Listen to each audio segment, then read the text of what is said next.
का स्वागत है मेरे चैनल पर। मैं मोहम्मद ज़फ़र सिद्दीकी आप सभी का स्वागत करता हूं। मैं मौजूद हूं दारुल उलूम बाज़ अशब कुंडा के एक शानदार मदरसे में, जहां पे साइंस एग्जीबिशन का प्रोग्राम रखा गया है। क्या नाम है बेटा आपका? मोहम्मद अरबाब। क्या बनाया प्रोजेक्ट में, बताइए। Colours name. हाँ, कलर्स नेम। Colour systems. अच्छा, और बताइए आप प्रोजेक्ट के नाम बताइए। नेशनल सिंबल्स बनाए। नेशनल सिंबल, नेशनल फ्लावर क्या है बताइए। Lotus. National animal tiger. Okay, very good. किस क्लास में हैं आप लोग? यूकेजी में है। चलिए और भी देखते हैं बच्चों ने क्या बनाया है। देखिए, क्या नाम है बेटा? सिद्रा बानो। क्या बनाया है? विक्स ने। क्लास बताइए अपना। क्लास बताइए। यूकेजी। ओके, ठीक है। चलिए ये देखिए, मैं दिखाना चाहूँ, कैमरामैन से कहना चाहूँगा कि वो दिखाएं छोटे छोटे नन्हे बच्चों ने कितना अच्छा तरीके से इस प्रोजेक्ट को प्रदर्शित किया है। चलिए और आगे बढ़ते हैं। देखिए ये अच्छे प्रोजेक्ट बच्चों ने बनाया है। देखिए चंद्रयान भी हमें दिख रहा है, कुछ बच्चों ने चंद्रयान बनाया है। बेटा क्या नाम है आपको, बताइए। आयशा बानो। हाँ, आयशा बानो। तो क्या बनाया बेटा, बताइए प्रोजेक्ट में। चंद्रयान 3 के बारे में बताइए। Chandrayaan 3 third lunar mission launched by the India Space Research Organization ISRO on 14 July 2023. It successfully landed of the moon south pole August 23, 2023. 7 wonder of the world. India कौन कौन सा 7 वंडर है बताइए। Colosseum, Italy, the Great Wall of China, Christ the Redeemer, Taj Mahal, Machu Picchu Peru, और क्या कहते हैं Chichen. चलिए थोड़ा इसको भी फोकस करिए, बहुत अच्छा बनाया बच्चों ने। चलिए आपने क्या बनाया बताइए। Motion sensor light. बताइए क्या है ये, वर्किंग मॉडल है। सेंसर लाइट बनाया है, कैसे काम करता है ये दिखाइए, कुछ वर्किंग है ये दिखाइए।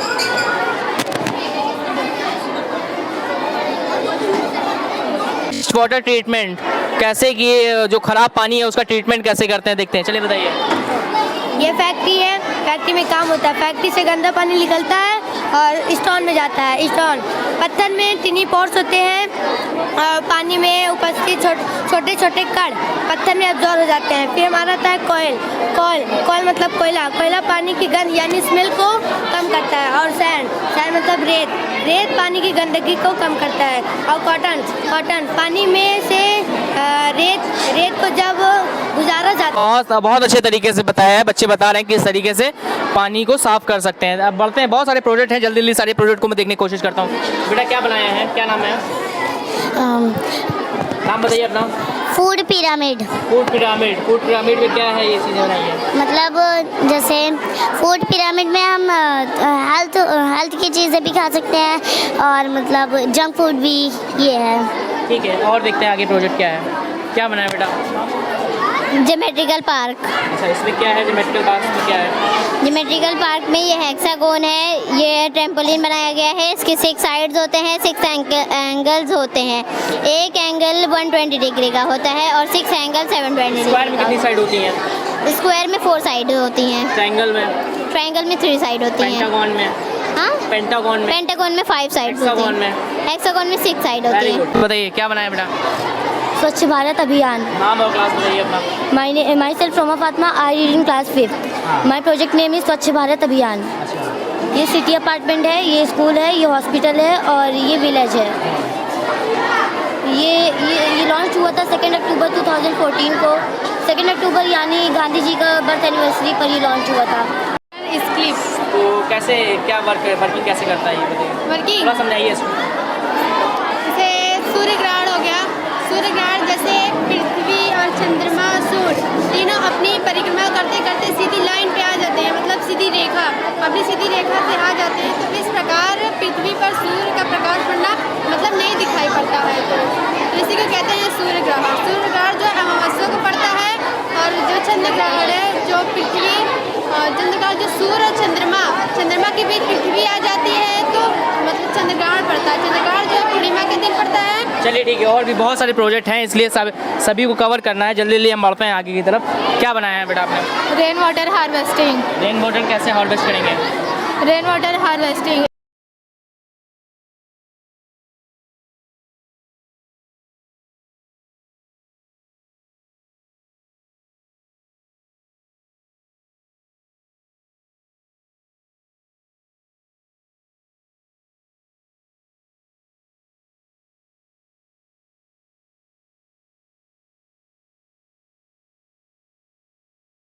तरफ बढ़ते हैं, देखते हैं बच्चों ने क्या बनाया है। बताइए क्या बनाया है आप लोगों ने? हाँ, से आगे आ जाइए, बताइए क्या बनाया है? रैन अलार्म। रेन अलार्म कैसे काम करता है? जी, रैन अलार्म जैसे हम आपको इसमें करके बताते हैं। जैसे कभी कभी हम घर में कामों में व्यस्त होते हैं और हमारा कपड़ा कुछ बाहर सूखने के लिए होता है और वो बारिश से भीग जाता है, लेकिन इस हमारे प्रोजेक्ट से जैसे बारिश की बूंदें पड़ेगी वैसे अलार्म बजने लगेगा और हमें पता चल जाएगा। जैसे हम आपको दिखाते हैं। हाँ, दिखाइए। जी, ये अलार्म बजने लगा, बारिश से जैसी बूंदी पड़ी अलार्म बजने लगा और हमें पता चल गया कि देखिए कितना अच्छे तरीके से बनाया है। बारिश जैसे होगी अलार्म बज जाएगा और आप अपने घर के कपड़े वगैरह सब उतार लीजिए। बहुत अच्छा बच्चों मदरसे के बच्चों ने बनाया। क्या बनाया बेटा आपने? Journey of food. हाँ, इसके ज़रिए से क्या बताना चाहती हैं आप? हम ये बताना चाहते हैं कि जो खाना है हमें कितनी मुसीबत से मिलता है और हम उसे बिना सोचे समझे ज़ाया कर देते हैं। खाना हमें वेस्ट नहीं करना चाहिए, इस प्रोजेक्ट के जरिए से बच्चे बताना चाह रहे हैं। ठीक है, नेक्स्ट देखते हैं हम क्या। ये क्या शायद मेरे ख्याल से दारुल उलूम बाजी अशरफ मदरसा है। ठीक है, तो ये अभी का मदरसा है या मॉडर्न फ्यूचर मदरसा है? ये फ्यूचर का है। तो फ्यूचर के मदरसे में और अभी के मदरसे में क्या फ़र्क है? अभी हमारा मदरसा अभी इसमें लाइब्रेरी नहीं है, कंप्यूटर रूम नहीं है, साइंस रूम नहीं है, प्लेग्राउंड नहीं है। मतलब हम लोग को अभी शिक्षा की बहुत ज़रूरत है और हम लोग को भी ना पढ़ के फ्यूचर में पढ़ के कुछ बनना है। और वैसे तो हमारा मदरसा अभी तो एक ही है, अभी हमको और बड़ा करना है और स्टूडेंट को आना है और टीचर। और आप चाहती हैं कि आपका मदरसा और बड़ा बने, राइट? और कुछ फैसिलिटीज़ नहीं है, उसको और फैसिलिटीज़ मिले। तो क्या क्या फैसिलिटीज़ की कमियों को आप लोग महसूस करते हैं? कंप्यूटर रूम नहीं है, हम लोग को भी कंप्यूटर सीखना है। और साइंस रूम नहीं है, साइंस स्मार्ट रूम नहीं है और लाइब्रेरी नहीं है। बस यही चीज़ की कमी। और प्लेग्राउंड नहीं है। चलिए, मदरसे के बच्चे हैं जो कंप्यूटर भी पढ़ना चाहते हैं, लैब भी चाहते हैं, स्मार्ट क्लास में भी पढ़ना चाहते हैं। चलिए, इनकी बातों को हम मैनेजमेंट तक पहुंचाएंगे। जी बताइए क्या बनाएंगे? अस्सलाम वालेकुम। सबसे पहले हम ये बताएंगे कि हम सदका जारिया के बारे में हमारा प्रोजेक्ट बना है। इससे सबसे पहले हम ये जानना चाहेंगे कि सदका जारिया से क्या क्या फ़ायदे होते हैं। सदका जारिया करने से माल में बरकत होती है, पैसे में बरकत होती है और सदका जारिया करने से उम्र लंबी होती है और सवाब मिलते हैं, गुनाह झड़ते हैं। और सबसे पहले मैं ये कहना चाहूँगी कि अपने पैसे को फजूल खर्च में ना व्यस्त करो, बल्कि अपने पैसे को ऐसे चीज़ में लगाओ जो तुम्हें दुनिया में भी काम दे और तुम्हारी आखिरत भी संवार दे। Thank you. अपने अगले प्रोजेक्ट की तरफ बढ़ते हैं, देखते क्या बनाया है बच्चों ने। जी बताइए क्या बनाया है? जी, अज़ाब कब्र। जी बताइए, इसके बारे में बताइए। जी, कब्र वो पहली मंजिल है। हुज़ूर पाक अलैहिस्सलाम ने इरशाद फरमाया कि कब्र इंसान की पहली मंजिल होती है।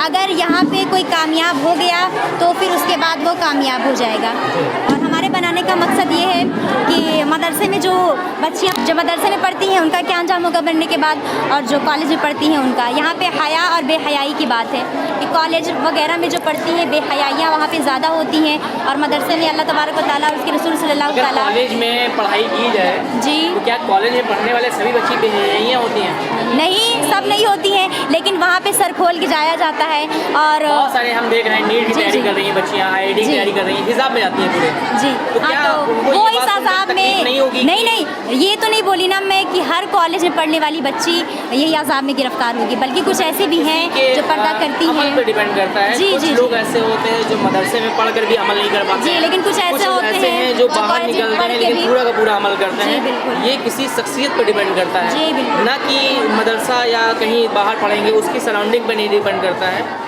ये आपके ऊपर निर्भर करता है कि आपके अंदर क्या तरबियत है। जी, सही बोल रहा हूँ मैं? जी, जी, मुझे नहीं लगता कि ये कहना जरूर सही है कि मदरसे में पढ़ने वाले सब अच्छे हैं और बाहर जो पढ़ते हैं नहीं, ये वो तो कॉलेज में जो नहीं। पढ़ते हैं वो बेहयाई करते हैं, जी। है ना? ये एक लड़की के ऊपर डिपेंड करता है कि वो किस माहौल में अपने आप को डालती है। राइट, जी। ठीक है, बताइए। लेकिन जहाँ जिस चीज़ का माहौल रहता है, जो चीज़ हम देखते हैं वही चीज़ करते हैं। तो माहौल अगर बदलने हम की भी कुव्वत आपके अंदर होनी चाहिए। अगर जी, आपके बिल्कुल। अंदर कोई टैलेंट है तो आप माहौल बदल भी सकते हैं। जी। ठीक है, बहुत सारे लड़कियों को हमने कर्नाटक बैंगलोर में देखा, हिजाब के लिए उन्होंने कितनी लड़ाइयाँ लड़ी। जी, जी। आपने देखा होगा, कॉलेज में पढ़ती है लेकिन उन्होंने हिजाब की लड़ाई लड़ी, उन्होंने अपने आप को नहीं बदला। राइट? जी, ठीक है, ओके, बताइए आगे बताइए। और अल्लाह तबारक व तआला ने कुरान मजीद में इरशाद फरमाया वक़रना फ़ी बुयूतिकुन्ना वला तबर्रजना तबर्रुजल जाहिलियतिल ऊला, यानी तुम अपने घर में पर्दे के साथ रहो, बेपर्दा होकर ज़माने जाहिलियत की औरतों की तरह अपने घर से ना फिरो।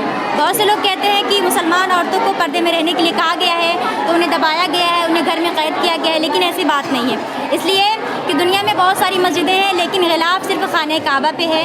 बहुत सारी किताबें नाजिल हुई हैं, लेकिन सिर्फ़ और सिर्फ गिलाफ कुरान मजीद पे है। वैसे ही बहुत सारे प्रोजेक्ट हैं, बहुत अच्छे तरीके से आपने बनाया है प्रोजेक्ट। चलिए कुछ और बच्चों से बात करते हैं, देखते हैं क्या बनाया। जी बताइए क्या बनाया आपने।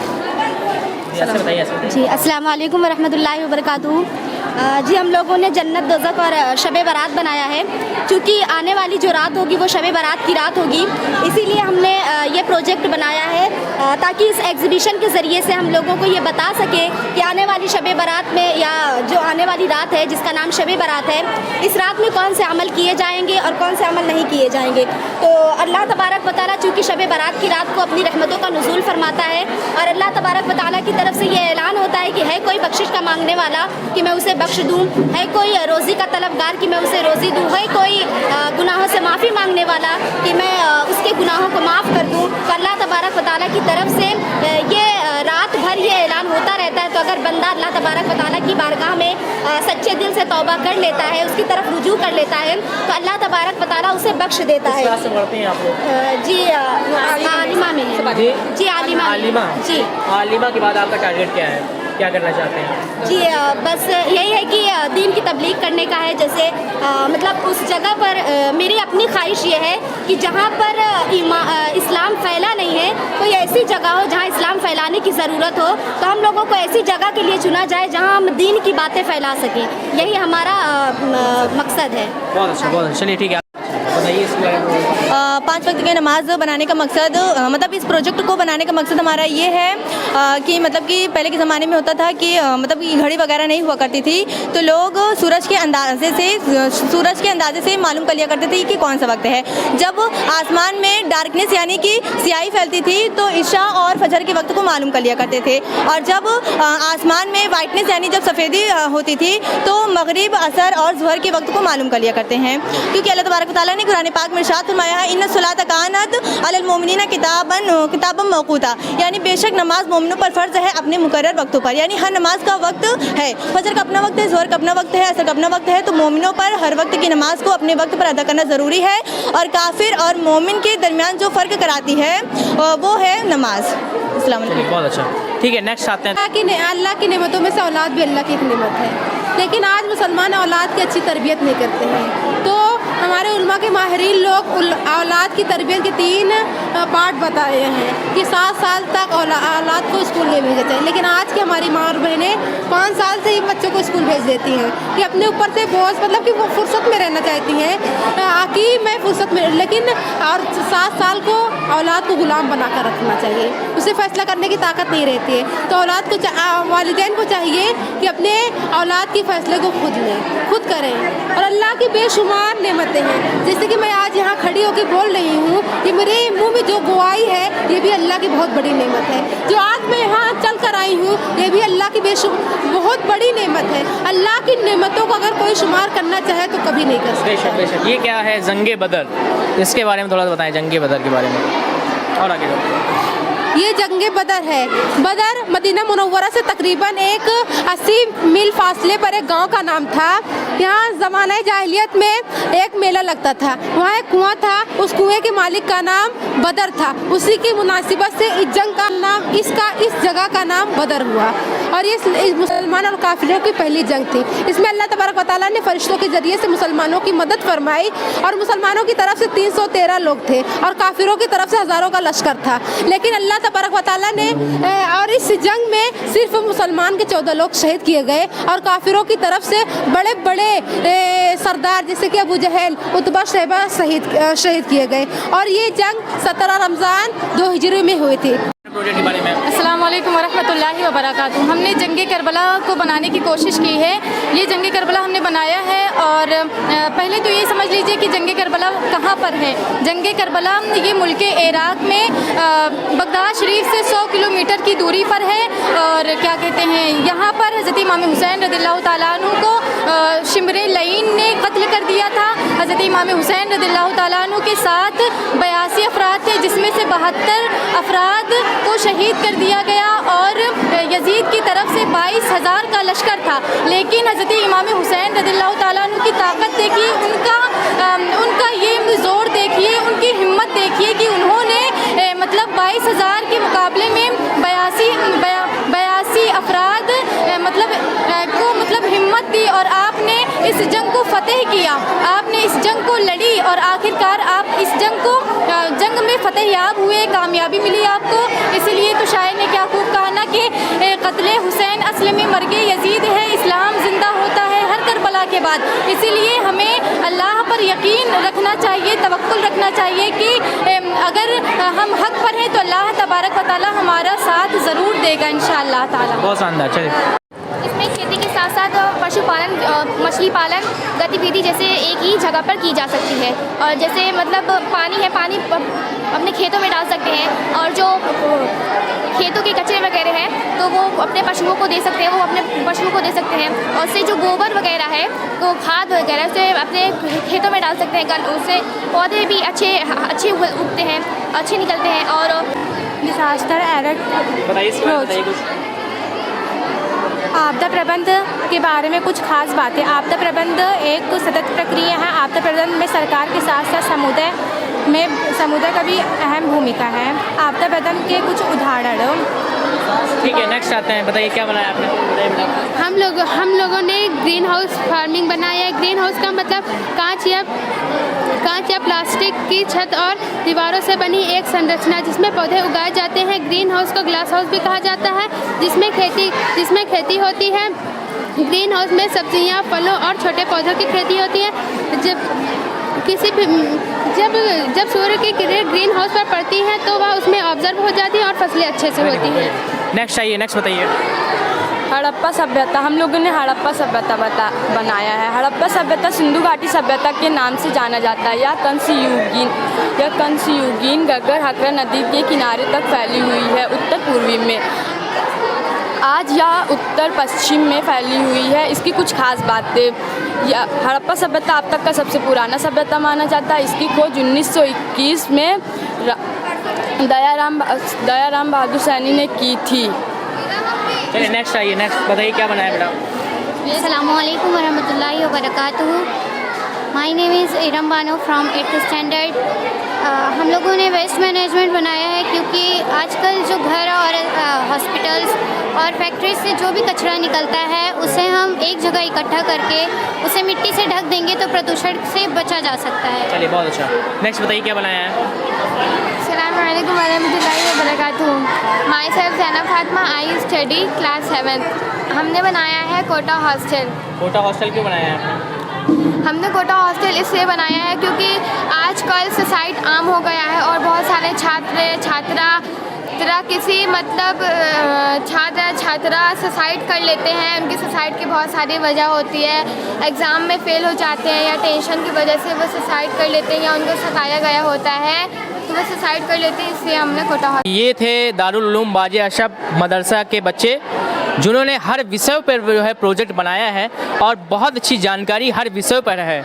इतने अच्छे प्रोजेक्ट जो है और इतनी अच्छी जानकारी इंग्लिश मीडियम के अच्छे स्कूल के बच्चों को भी नहीं होती है जितनी अच्छी जानकारी यहाँ पे मदरसा के बच्चों को है। बहुत अच्छे तरीके से साइंस रिलेटेड प्रोजेक्ट इन्होंने बनाए हैं, दीनियात से रिलेटेड प्रोजेक्ट बनाए हैं और उसकी बहुत अच्छी मालूमात इन बच्चों को है। अभी बच्चों का शानदार प्रोजेक्ट हमने आपको दिखाया, कितना अच्छे तरीके से बच्चों ने प्रोजेक्ट बनाया था। अब आइए बात करते हैं दारुल उलूम बाजे असब के सरबराह आला और यहाँ के प्रिंसिपल और भी कुछ लोगों से बात करते हैं कि बच्चों में ये किस तरीके से तालीम दे रहे हैं और आगे का इनका टारगेट क्या है। बहुत बहुत शुक्रिया आपका। अस्सलामु अलैकुम रहमतुल्लाहि व बरकातहू।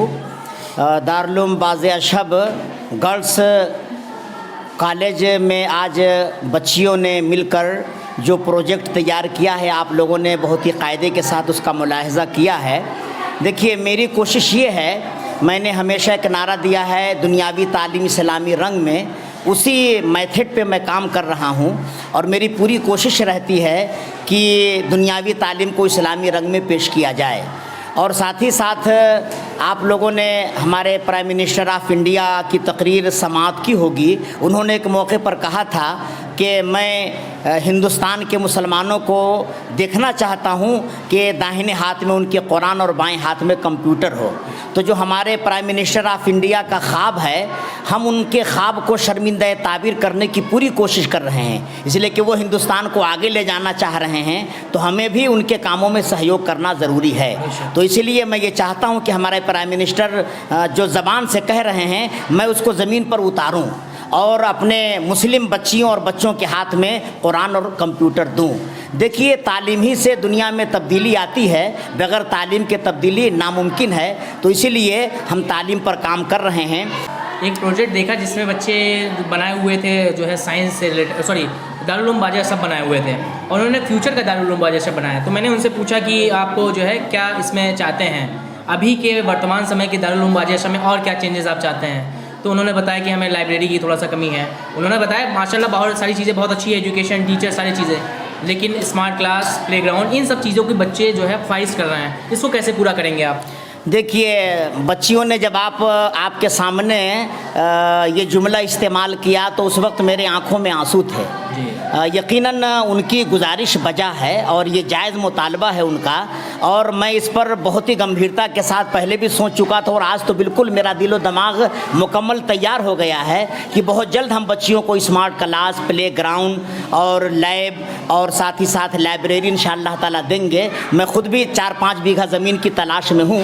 आप लोग दुआ करें कि ज़मीन दस्तयाब हो जाए, फिर एक बिल्कुल नए तरीके से हम उस पर भवन बनाएं, क्लासेस बनाएं, और जो भी इस दुनिया में एक अच्छे स्कूल के लिए ज़रूरी चीज़ें हैं हम वो सब ज़मीन पर उतारने की कोशिश करें।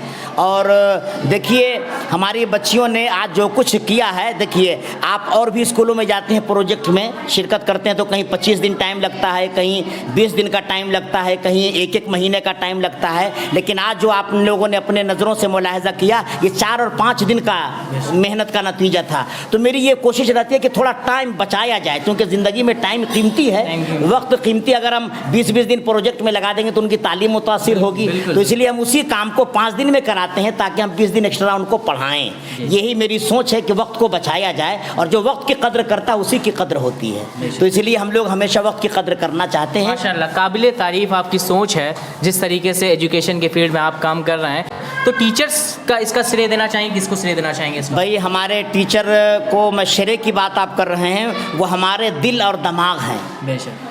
मैं तो यही कहूँगा कि अगर टीचर नहीं चाहेंगे तो होगा काम कैसे। बिल्कुल। इन्हीं की कोशिशों का तो ये नतीजा ही है। इन्होंने जो कोशिश किया उसी का आज सामने जो है रिज़ल्ट नज़र आया है।